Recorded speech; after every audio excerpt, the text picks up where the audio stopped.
My name is Evelyn Hart, and the day I buried my husband, I stood alone. No friends, no family, not even my parents came to say goodbye. The silence around me wasn't just grief. It was abandonment. What happened next unraveled a truth so cruel, it made mourning feel like the easy part. Where are you watching from? Let me know in the comments. I love seeing your cities pop up around the world. Now let me take you back to the moment I realized I wasn't just burying a man, I was burying an illusion. The sky was an unforgiving shade of gray, clouds hanging low like a threat. There wasn't a single bird in sight, no rustle in the trees. Only the crunch of my boots on brittle winter grass and the distant metallic clang of cemetery gates swinging in the wind. I didn't cry. I couldn't. I think something inside me was holding it all back, waiting. For what, I didn't know. Daniel's casket sat beneath a green canopy, surrounded by bouquets I had arranged myself. Roses. His favorite. No one stood next to me. No one across. No murmurs, no arms around my shoulders, just me. The widow. A phrase I'd only heard in old movies. I always pictured some elderly woman with a cane and lace gloves, sitting at a piano and sighing dramatically. Not a 38-year-old woman in a wool coat that still smelled like Daniel's cologne because I hadn't had the courage to wash it. I glanced at my phone. 11:57 a.m. The service started at noon. I'd arrived early hoping anyone might beat me here. I stared at the winding path behind me, the gates, the horizon, nothing. A white van idled near the maintenance shed.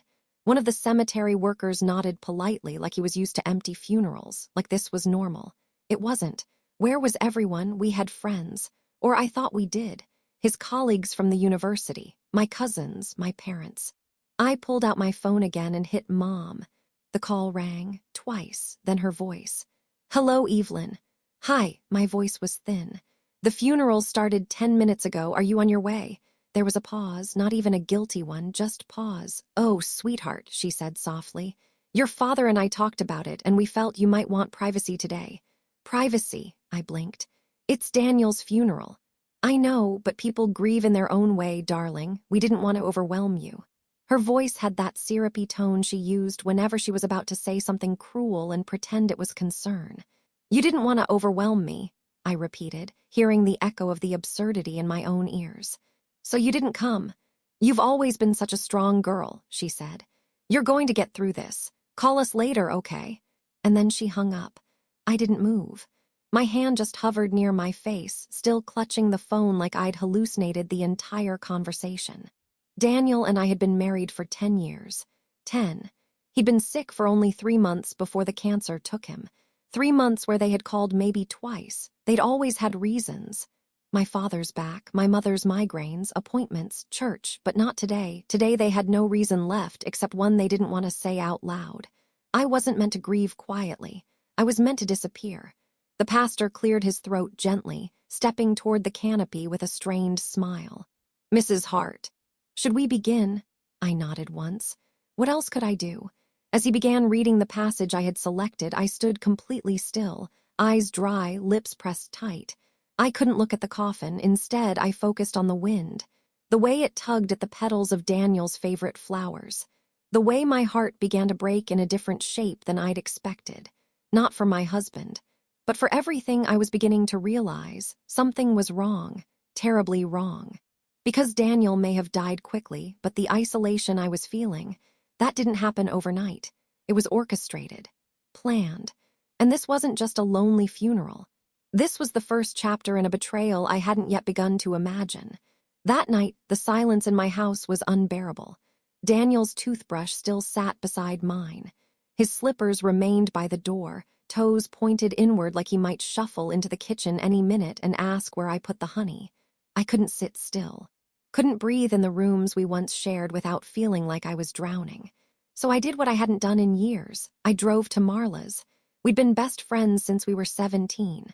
Life had pulled us in different directions, jobs, marriages, obligations, but some people remain stitched into your soul even when the fabric of your life changes. Her porch light was still on when I pulled up. I didn't call ahead. I couldn't. My throat was too tight. When I knocked, the door opened almost instantly. Marla stood there in a baggy sweater, eyes wide with concern. Evie! One look at my face and she stepped aside, arms already open. The second I felt her warmth, I shattered. The tears I hadn't been able to cry at the funeral finally fell, loud, hot, heaving sobs that racked through my chest as she held me tighter, rocking me side to side like a child. "Oh, honey, I'm so sorry. So sorry," she whispered over and over, her fingers stroking my hair. I was the only one there," I gasped, barely able to form the words. "Not even my parents." "What?" She pulled back slightly, staring at me. "Wait, no one came." I shook my head, wiping my eyes clumsily on my sleeve. Marla gently pulled me inside, guiding me to her couch. The living room smelled like chamomile and lavender. Soft music hummed from the speakers, and a knitted throw lay folded at the end of the couch like it was waiting for me. She handed me a tissue and padded off toward the kitchen. I sat in silence, hugging the blanket to my chest. The house was warm, but my fingers still felt like ice. Marla returned with 2 mugs, steam curling above the rims. "I made you tea," she said softly, settling beside me. "You don't have to drink it, just hold it maybe." I did. My hands closed around the warmth like it might anchor me back to earth. She didn't press me to talk. She just sat there, her presence speaking louder than any words could. After a few minutes, I finally said, "They didn't even call the day he died, not until the next morning." Marla stiffened. "Your parents?" I nodded. "I texted them the night it happened.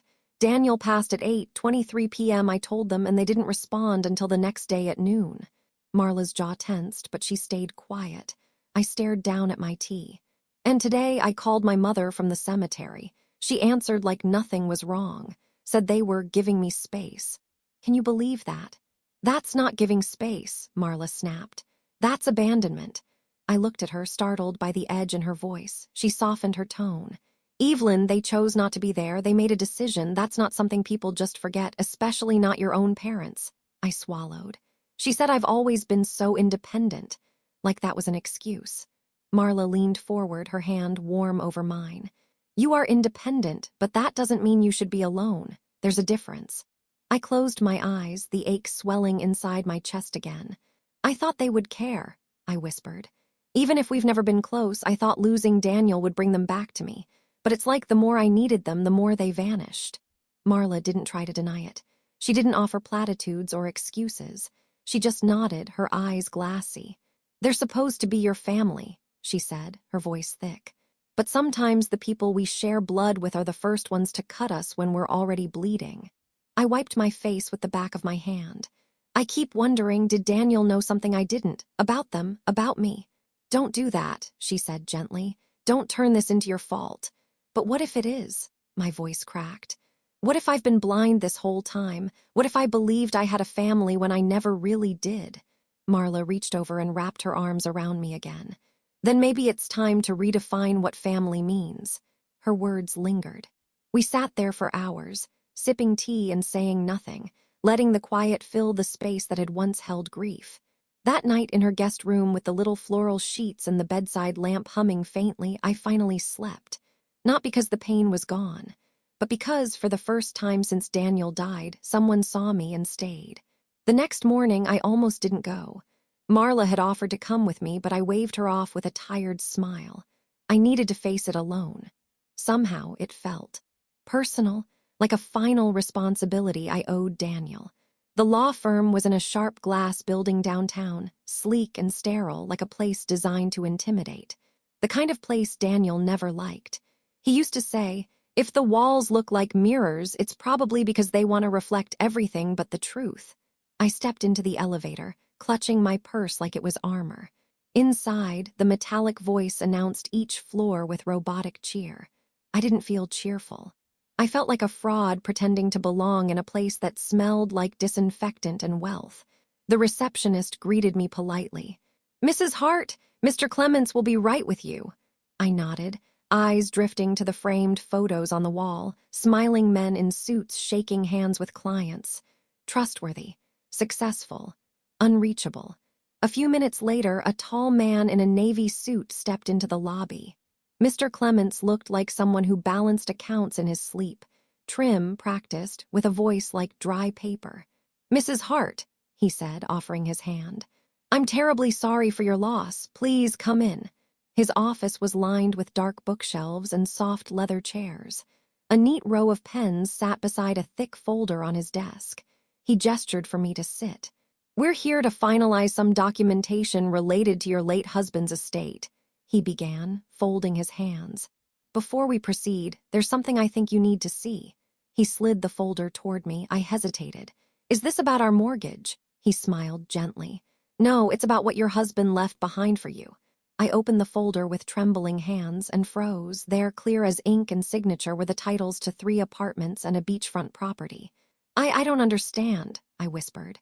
Mr. Clements nodded, expecting the reaction. "Daniel updated his will 6 months ago. He listed you as the sole beneficiary. These properties are in your name now. There must be some mistake." My voice was thin, almost distant.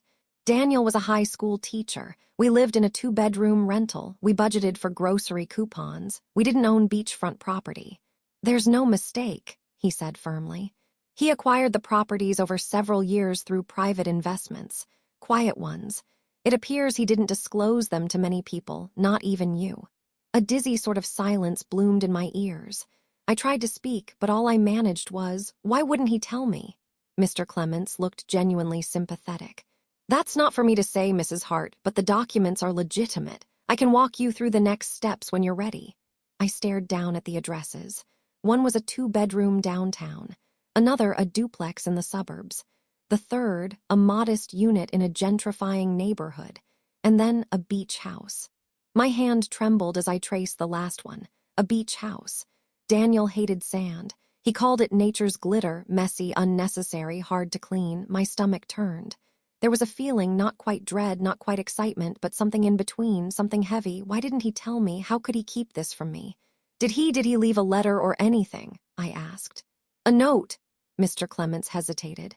"He did not, only the legal documents." I wanted to cry or scream or ask him to check again, because this didn't make sense. The man I married made spreadsheets for everything. He left sticky notes on the thermostat reminding me to unplug appliances. He wouldn't have forgotten to explain this. And yet all I had were deeds, no explanations, no context, just secrets disguised as assets. I signed the paperwork numbly. Mr. Clements walked me through logistics, but I barely absorbed it. Something about taxes, property management, transferal of title. All I could think was, who was my husband, really? When I left the office, the sun had broken through the clouds, but it felt almost mocking. Outside, the street hummed with life. People chatted over coffee, taxis honked, a street musician played something bright and nostalgic on the violin. But inside me, stillness. Cold. I walked to the car in a daze and sat behind the wheel for a long moment. Then, almost without deciding, I drove. Not home, not to Marla's, to my parents' house. Maybe it was a gut instinct. Or maybe it was the weight of Daniel's silence pressing me forward. But something about this morning, something about everything, it didn't feel like grief anymore. It felt like a warning, and I needed answers. I reached my parents' house well past 10 that night. The porch light flickered the same way it had since my teenage years, buzzing like an unspoken warning. The place looked exactly as it always had. Trim hedges, pale shutters, the scent of overwatered roses creeping through the air. Familiar, comforting, and suddenly unbearably false. I parked at the curb and sat in the car for a long time. The paperwork from Mr. Clements was still in my bag, the corner of one deed poking out like it was daring me to look again. A beachfront house, 3 apartments, Daniel's handwriting on the signature lines. Every fact was true, but none of it made sense. When I finally stepped out, gravel crunched beneath my shoes. The living room curtains glowed faintly from within. My parents were still awake. I took a deep breath and walked up the steps, trying to steady my nerves. Inside, the air smelled of lemon polish and something faintly chemical, cleaner, sharper than usual. I called softly, "Mom!" No answer. I eased the door shut behind me. My coat brushed against the entryway table, rattling the porcelain figurines my mother loved so much. The quiet was thick, suffocating. I was halfway toward the stairs when I heard it, 2 voices, low and urgent, coming from the kitchen. At first, I couldn't make out the words. Then my mother's tone sharpened. "Once the doctor declares her unfit, we take control. She won't know what hit her." I froze. Every hair on my body rose. My father's voice followed, calm, measured, the way he used to sound when reading me bedtime stories. We'll start small, just a few sedatives in her tea. The physician will sign whatever we need. She'll seem confused. Everyone will understand when we say she's not well. The words sank into me slowly, like poison through skin. For a second, I thought maybe they were talking about someone else, an aunt, a neighbor. But then my mother said my name. Evelyn's fragile right now. She'll drink whatever we give her. The room tilted. I pressed a hand against the wall to keep from falling. They wanted to have me declared mentally unfit, to take control. Of Daniel's estate. Of me. My first instinct was to barge into that kitchen and scream, demand to know how they could even think of doing something so monstrous. But something colder, sharper, slipped into my mind instead. Not yet. I backed away, step by careful step, until I reached the bottom of the stairs. The wood creaked beneath me, but they didn't hear. My mother kept talking, her voice a mix of practicality and venom. The lawyer said the estate's in her name only. If she's ruled incompetent, we can manage it for her own good. She'll thank us later. Thank them. I felt the absurdity bubble up like laughter caught in my throat.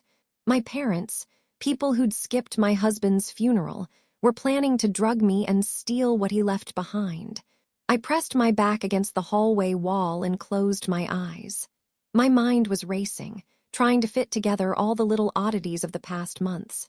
Their distance, my mother's sudden interest in my health, the way she'd once suggested I see someone after Daniel got sick. It had started long before tonight. Quietly, I crept back toward the front door, slipped outside, and let the cold night air slap me awake.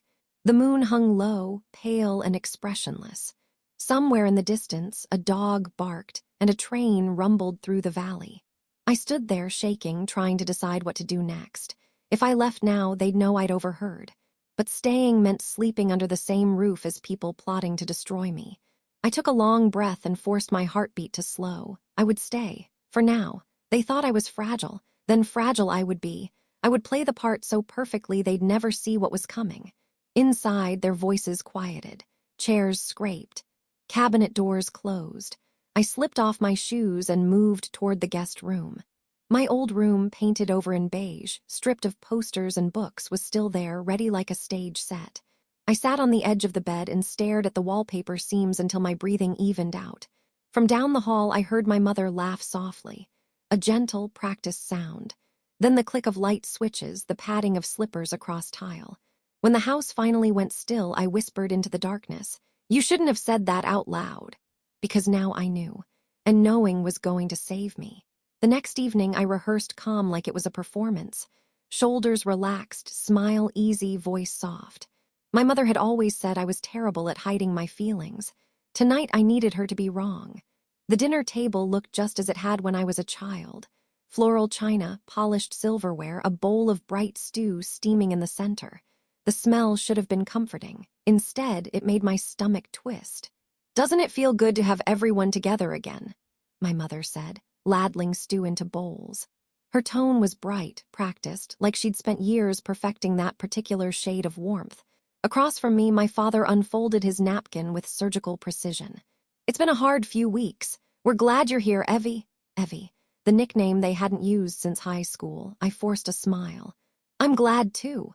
Even my sister Lee had made an appearance, her hair freshly dyed a glossy auburn, her nails perfect. She talked quickly, filling the air with meaningless chatter. "Mom's been cooking up a storm, you know. It's like Thanksgiving every night lately." "I can tell," I said, spooning a modest portion of stew onto my plate. I made sure not to touch the teacup waiting at my place. The floral pattern caught the light my mother's favorite set. I noticed her eyes flick toward it. Subtle, expectant, I kept my hands in my lap. "The house feels empty without Daniel," she murmured, her voice dripping sympathy. "You poor thing, you must miss him terribly." "I do." I let my gaze drop, pretending to focus on my stew. "But I'm managing." My father reached for the salt. "It's important that you keep your strength. You'll need it to handle the estate." My spoon paused midair. "The estate," he cleared his throat. "Yes, dear, you're responsible for quite a lot now. Real estate, finances, legal matters. It's overwhelming even for someone who's well." His voice trailed off, deliberately unfinished. I looked up. "Even for someone who's what?" He smiled, the kind that never reached his eyes. Still grieving? Lee jumped in before I could reply. Oh, Daddy just means you shouldn't do everything alone. Mom's been reading up on all those legal forms, haven't you, Mom? Oh, yes, my mother chimed, smiling too sweetly. It's complicated business. We just want to help, honey. We don't want you making mistakes while you're in such a delicate state. Delicate, fragile, unfit. The words they whispered last night floated in my mind like a curse. I stirred my stew slowly, pretending to listen as Lee launched into a story about her new job at the boutique. My mind was somewhere else, on the vent above their bedroom door, the perfect hiding spot I'd noticed that morning. The plan was forming already, but tonight wasn't about action. Tonight was about patience. Mom, I said, gently interrupting Lee's monologue. This stew is delicious. What's in it? Just the usual thyme, bay leaf, a bit of wine. My mother's tone was light, but her eyes stayed on me. I took a careful bite from the serving dish, not from the bowl she'd placed in front of me earlier. It tasted fine, too fine, maybe, but I smiled anyway. Perfect, you should teach me sometime. She beamed, clearly pleased. Of course, darling. I saw her glance again toward my untouched tea. Would you like some tea? She asked, already reaching for the pot. I feigned surprise. Oh, I completely forgot I poured some earlier. I laughed softly. It's probably cold by now. Let me refresh it for you, she offered, standing. I placed a gentle hand on the cup before she could touch it. You've done enough, Mom, really. Something flickered in her eyes, just a shadow, gone as quickly as it came. If you insist, she said sweetly, sitting back down. The rest of the meal passed in slow motion. Lee chattered about a coworker's breakup. My father commented on the weather. My mother smiled as if nothing dark existed beyond her dinner table. But I could feel it, the current running beneath every word. They thought they were winning. They thought I was falling into place, docile and trusting, exactly as they'd planned. After dinner, I helped clear the dishes. My mother shooed me toward the living room. Go relax, sweetheart. I'll make you a fresh cup of tea before bed. I smiled. That sounds lovely. In the living room, I waited until their voices drifted back to normal conversation. Then I reached for the teacup still resting on my side plate. The liquid shimmered faintly, darker than usual. I lifted it to my nose. No scent of herbs, just something faintly metallic. I smiled to myself and carried it toward the hallway. Good night, I called. Sleep well, darling, my mother sang back. I stepped into the dimly lit living room, pulled the curtains slightly aside, and poured the tea into the tall potted fern beside the window. The soil absorbed it instantly, darkening in silence. Let's see how deep this goes, I whispered. Then I set the empty cup neatly back on its saucer, ready for inspection. When I returned upstairs, my heart was pounding, but my face was calm. They'd already proven what they were capable of. Now it was my turn. I spent the next day perfecting the art of being unwell. Dark circles beneath my eyes, carefully enhanced with a smudge of shadow. Loose, tangled hair, slippers instead of shoes. I shuffled through the house like a ghost, answering questions with a soft or a distracted, I don't know. My mother's eyes lit up every time I hesitated. She thought the game was already over. At breakfast, she handed me a hot cup of tea, chamomile laced with a soft smile and likely something else. I took the cup gratefully, holding it close for warmth, but I never drank it. When she left the room to take a call, I quietly walked to the laundry room and poured the contents into a mop bucket. The smell of detergent masked everything. You didn't finish your tea, she said later, feigning concern. I smiled weakly. I forgot I had it. At lunch, she brought it again. New cup, new flowered saucer, and that same sweetness in her voice that made my skin crawl. I let it sit untouched while I picked listlessly at a grilled cheese sandwich. My father read the paper nearby, observing me over the top like a detective hiding behind the sports section. By late afternoon, I began to murmur odd things at odd times. I hear things at night, I whispered while standing in the hallway. My mother straightened. What kind of things? Voices, maybe Daniel's. She didn't even blink. By dinner, I claimed to have forgotten what day it was. Oh, I thought it was Monday, I said absently, though the calendar on the fridge screamed Wednesday in big red letters. That night, my parents exchanged glances over pork chops. My mother reached across the table and touched my hand gently. We made an appointment, she said with practiced calm. Just to have you checked out, Nothing invasive, just someone to talk to. I nodded slowly. Okay, I said, maybe I need help. My father exhaled in relief. It's just a consultation. I trust you, I added quietly. Her eyes glinted. We only want what's best. The next morning, they took me to Dr. Kessler's office, a private physician who had once treated me for a sinus infection years ago. He wore a blazer over his white coat and offered me a seat beside a fake ficus. My mother stayed close, gripping her purse with both hands. My father leaned against the wall like he was overseeing a business deal. Dr. Kessler glanced at them, then at me. Why don't we speak alone for a few minutes? He suggested. They hesitated, then nodded. He closed the door gently behind them, then turned to me with a clipboard. Evelyn, your mother tells me you've been disoriented, possibly hallucinating. I smiled faintly. I thought I heard Daniel's voice once. He nodded. That's not unusual in grief. She says I'm acting strange, I said. That I forget things, that I wander at night. Do you? Maybe, I replied softly. It's been hard. He studied me for a long moment, then set the clipboard down. Has anyone given you medication recently, over-the-counter, herbal, anything? I met his eyes directly. Just tea, every morning, every night. It makes me sleepy and foggy. He blinked. His pen hovered over the paper. Then he stood up. I'm going to ask your parents to come in. He returned a few minutes later, my parents trailing behind him. Mr. and Mrs. Hart, he said slowly, I see no clinical reason to declare your daughter mentally unfit. My mother's face tightened. But she's not herself. She's grieving, he replied. Not unstable, and if I may suggest, grief does not require sedation. My father shifted his weight. We're just concerned. Dr. Kessler smiled stiffly. I understand, but concern and diagnosis are not the same. His gaze flicked to me for a fraction of a second. There was something in it, not quite understanding, but close.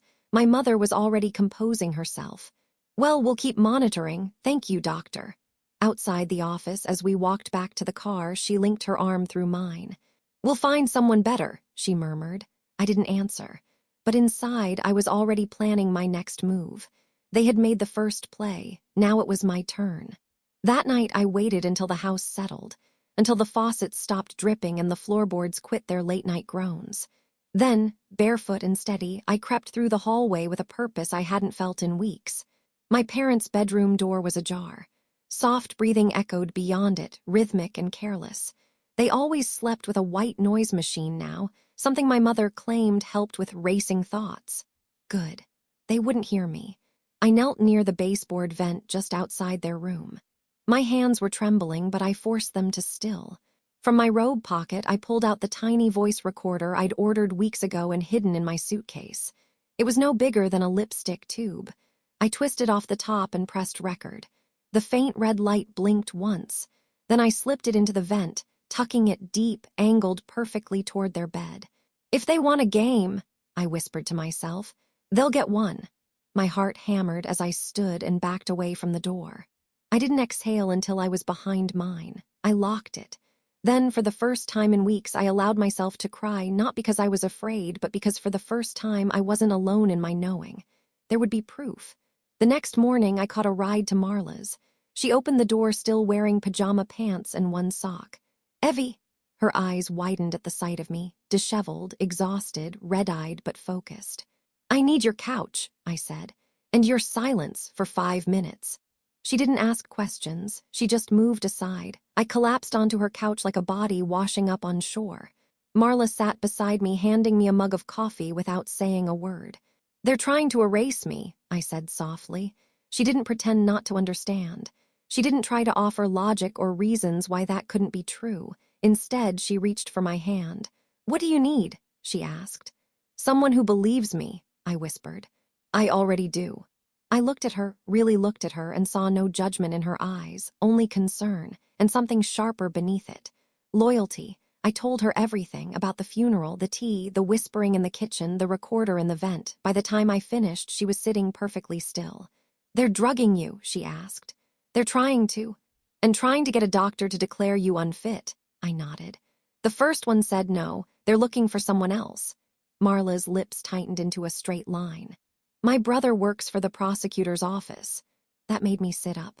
Luke, I asked. I hadn't seen him since he was an awkward college kid with a messy car and a half-finished law degree. He's not awkward anymore, Marla said, and I trust him. I hesitated. If I go to the authorities too soon, they'll pivot, they'll clean up. Pretend it was all concern and confusion. I need real proof, something they can't spin. Then let's get it, she said. You've already started. She handed me a tissue. I hadn't even realized I was crying again. You're not broken, she said softly. You're just exhausted, there's a difference. I laughed, half sob, half snort. You always were the smart one, she smiled. Took you long enough to notice. That night, back at the house, I listened. I waited until my parents went to bed and the whole house fell into its usual hush. Then I retrieved the recorder from the vent. The battery light still blinked. I plugged it into my laptop in the guest room, held my breath, and pressed play. Their voices came in clear. I think we gave her too little last time, my mother said. Double the dose, my father replied. She's still coherent, still too present. She's stronger than I thought, she said, almost admiringly. We'll try again tomorrow. There was a pause, then something colder. The doctors agreed. He'll sign the certificate once she's showing symptoms. We'll say it's sudden onset psychosis. Happens all the time. I sat frozen, hands clenching the blanket around me. It was real, all of it. And now I could prove it. The next morning, I was already pacing when Marla pulled up in her old blue sedan. I didn't wait for her to knock. I stepped out with my laptop clutched to my chest like a shield and slid into the passenger seat without a word. She glanced over. You got it, I nodded. We didn't speak again until we reached a squat gray building near the courthouse where her brother worked. It looked like the kind of place built for function, not comfort. Inside, the air smelled like old paper and industrial coffee. Marla led me through a side entrance up a narrow stairwell. He's between meetings. We've got maybe 20 minutes, she whispered, then pushed open a door at the end of the hall. Luke was waiting behind a desk, looking nothing like the teenager I remembered. He wore a crisp dress shirt, sleeves rolled up, and the kind of face that had learned when to listen. Evelyn, he said, standing to shake my hand. I heard you've got something. I didn't waste time. I opened the laptop, clicked play, and let the voices speak for themselves. My mother's whisper, my father's calculation. The plan to sedate, to commit, to erase. Luke didn't interrupt. He sat completely still, brows furrowed, one hand lightly pressed against his chin. When the audio ended, silence sat heavy in the room. That's serious, he said finally. But not enough. I blinked. What? He leaned forward. It's strong, yes, but it's not what we call actionable. Not yet. It proves intent, but not execution. There's no physical evidence the drugs were administered.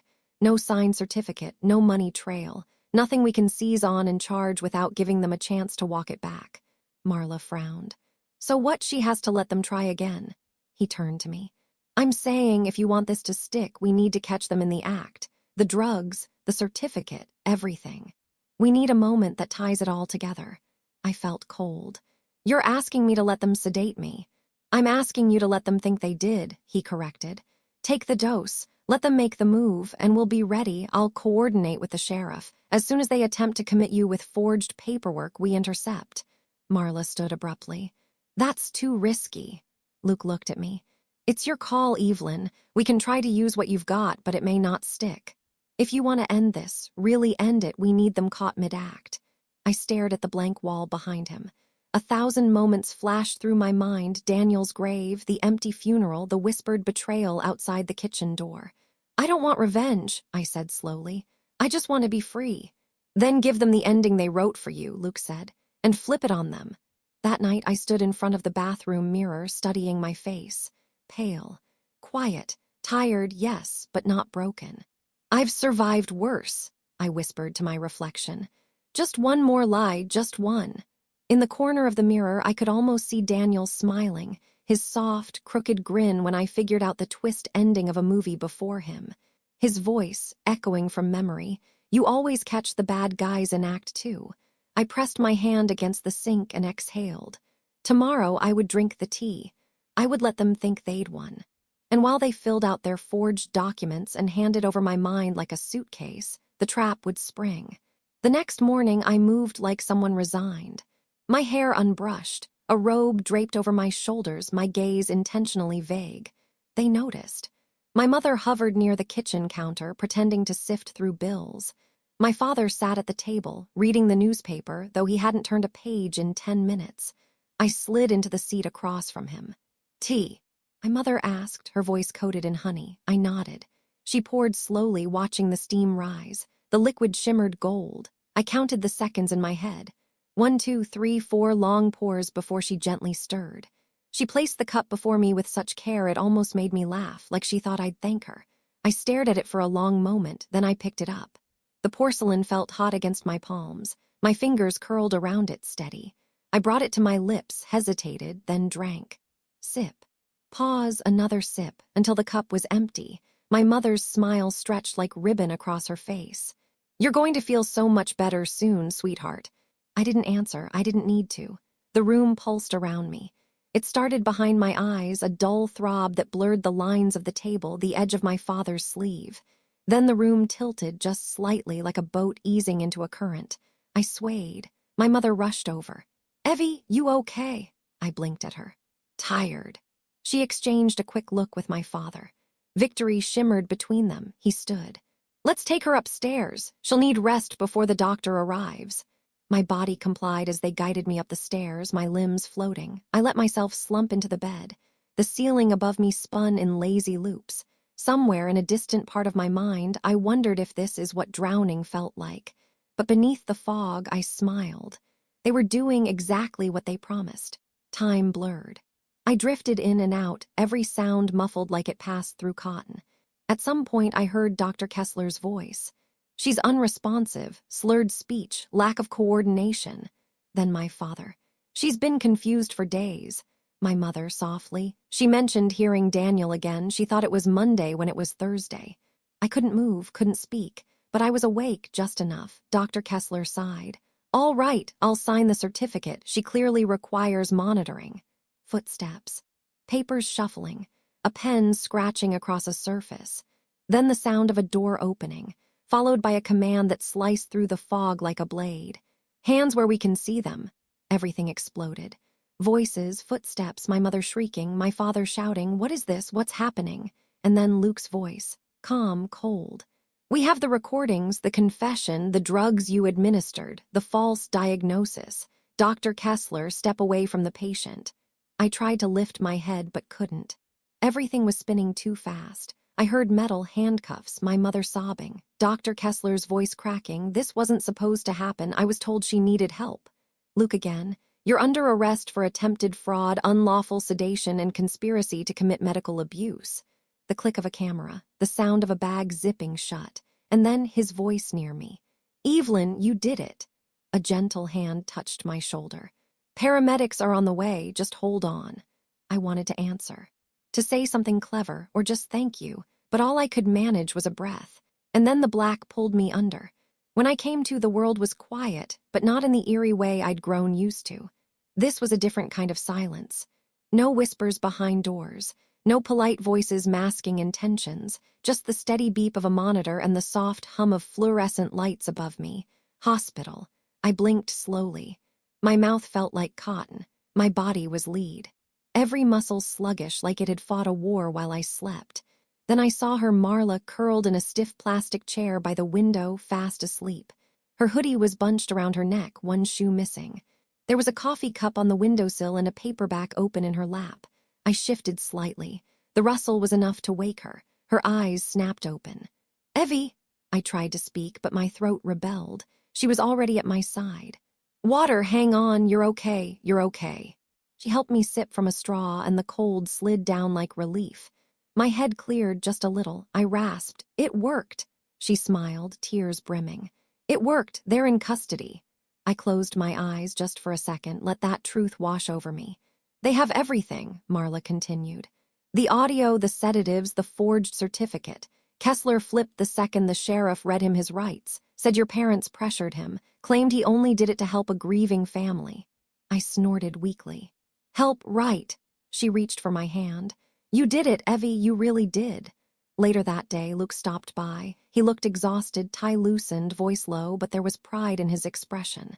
"You're a fighter," he said simply, "and now you've got a solid case." "They won't get out of it." He shook his head. Not this time. Your parents committed a serious crime. Kessler's already offered to testify in exchange for reduced sentencing, but even then they're looking at time. I nodded slowly. I didn't feel triumphant, just hollow. He must have sensed it. You'll have space to breathe now, he said, and rebuild. That word, rebuild, landed heavily because it meant starting over. No parents, no husband, just the strange, echoing quiet of a life finally returned to me. That night I lay in the hospital bed unable to sleep. The nurses had dimmed the lights and the hallway was still. I stared at the ceiling and whispered, "Daniel, did you know this would happen?" Had he left everything in my name because he trusted me, or because he didn't trust them? Or maybe he just wanted me safe, and this was the only way he knew how. I'd never know. But in some strange, twisted way, he had protected me through silence, through secrets, through love. A nurse came in with a clipboard and a soft voice. "You'll be discharged tomorrow. Someone from the prosecutor's office will come by to walk you through the next steps." "Okay," I murmured. "Do you have someone to stay with?" I looked at her and smiled for the first time in what felt like years. "I do." The courthouse smelled like polished wood and nerves. I sat on the left side of the gallery, hands folded in my lap, Marla beside me like a human anchor. The room was quiet, heavy with anticipation. Every creak of the judge's chair, every whisper from the legal clerk seemed louder than it should be. My parents sat at the defense table. It was the first time I'd seen them since the arrest. My mother wore a pale gray suit. Her hair was neatly pinned. Her mouth was pursed in a familiar expression, composure layered over contempt.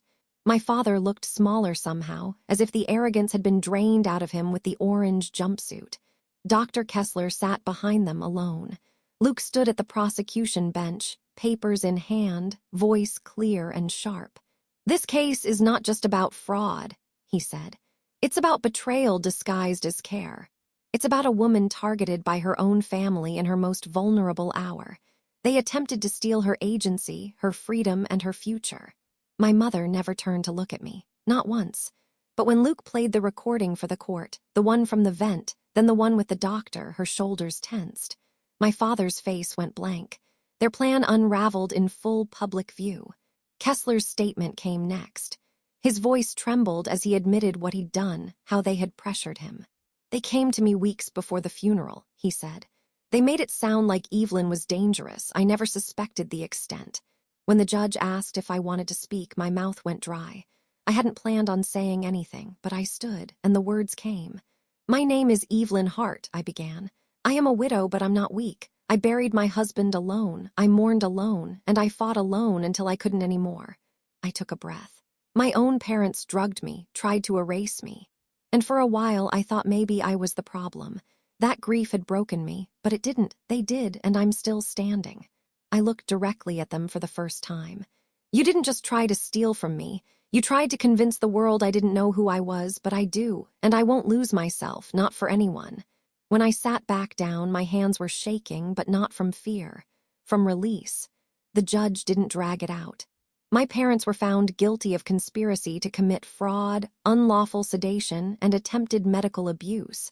Kessler received a suspended sentence and professional sanctions. My parents, actual prison time. The moment the verdict was read, my mother finally turned. Her face was pale, her voice low. "You tricked us." I met her gaze, steady and cold. "No," I said. "You underestimated me." Officers cuffed them. My father didn't say a word. My mother's head dipped, her shoulders tightening as the doors swung shut behind them. I didn't feel joy, but I felt something better, peace. After the hearing, Marla and I stepped outside into bright sunlight. I tilted my face toward the sky. It felt warm for the first time in months. "You okay?" she asked. I nodded. "I think I finally am." She handed me a pair of keys. "Your beach house is waiting." I smiled. "Then let's go home."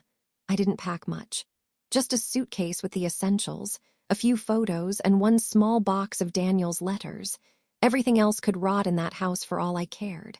The day I left my parents' home for the last time, I didn't even glance back. I walked down the front steps with my chin high and heart calm. The porch light buzzed like it always had. But this time, it didn't warn me. It freed me. Marla drove me to the coast with the windows down and the radio humming low. I kept one hand on the glass, letting the wind weave through my fingers like a promise. When the ocean finally came into view, I felt it before I saw it, heard its crash, its breath, its wild, untamable rhythm. Daniel had always loved the sea. I didn't understand it back then. But now I think I do. The beach house was small, tucked behind windswept dunes and wild grass with a faded white fence and sea glass scattered along the path to the porch. I stepped inside and inhaled. Salt. Cedar. Memory. The furniture was modest, earthy tones, soft throws, a pair of reading lamps that still worked. The kind of place built not for show, but for living. Marla dropped my suitcase inside the doorway. "Well," she said, sweeping her eyes around the space, "if you ever want to adopt me, I'll take the spare room." I laughed. Genuinely this time. She reached into her bag and pulled out 2 small wine bottles. To fresh starts and seaside sunsets. We sat on the porch steps, sipping in silence, watching the sky shift from pale blue to peach. The gulls shrieked and the waves rolled in like clockwork. "You know," she said, leaning back on her elbows, "some people crumble after what you went through." I nodded. "I almost did. But you didn't." "No," I looked out toward the horizon. "I lost my husband, almost lost my mind, but I kept something." "What?" "Myself," she smiled. "That's more than most can say." We stayed there until the stars came out, blanketing the sky in silver. For the first time in a year, I didn't feel watched, or judged, or fragile. I just felt alive. That night, I wandered the house barefoot, touching Daniel's books, his old watch resting in a shallow bowl near the bed, his handwriting on a note pinned to the fridge. "Pick up more coffee beans, you drink like a sailor." I smiled through tears. The grief hadn't left, but it had changed shape. It no longer clawed at my ribs. It just sat beside me, quiet and familiar. I whispered, "Thank you for this, Daniel." Because he had given me more than property. He'd given me distance. He'd given me escape. And without meaning to, he'd given me a second chance. 1 year later, I no longer count in days since Daniel's funeral. Now I count sunrises. Every morning, I wake up before the town stirs. I lace up my sneakers, pull on a soft linen shirt, and walk the shore behind my beach house. The sea greets me like an old friend, constant, cleansing. Sometimes I whisper to it like I'm talking to him. Sometimes I just listen. I never rebuilt my life the way others expected. I didn't remarry. I didn't return to the city. I didn't host dinner parties or post updates on social media. Instead, I did something better. I started teaching at the women's center in town. Once a week, I lead a legal literacy workshop. We talk about power of attorney, inheritance rights, what red flags to watch for when someone starts calling you fragile. Another night, I teach self-defense in the gym behind the church. They come young women, older women, sometimes teenagers with their moms. Some arrive curious. Some come scared. All of them leave standing taller. They ask me how I know so much. I just smile and say, "Let's say I had a very educational year." Around town, they call me the widow who turned it all around. Someone added that to my name in the newspaper once. I didn't correct them. It's not the whole truth, but it's close enough. People ask what happened to my family. I tell them what I need to, no more. The rest, it's mine. One afternoon, I sat with Marla at the dock, watching a group of kids run along the sand. She nudged me with her elbow. "You ever think you'd end up the town legend?" I laughed. "Honestly, I thought I'd end up in a padded room." She smiled. "Funny, so did your mother." We both cracked up.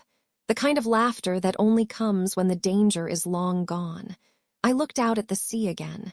Then I whispered, like I do every morning, "You don't need a crowd to reclaim your power." And I meant it. Because I'd lived it. Because I'd earned it. Because I was Evelyn Hart. And no one, not even blood, could take that away again.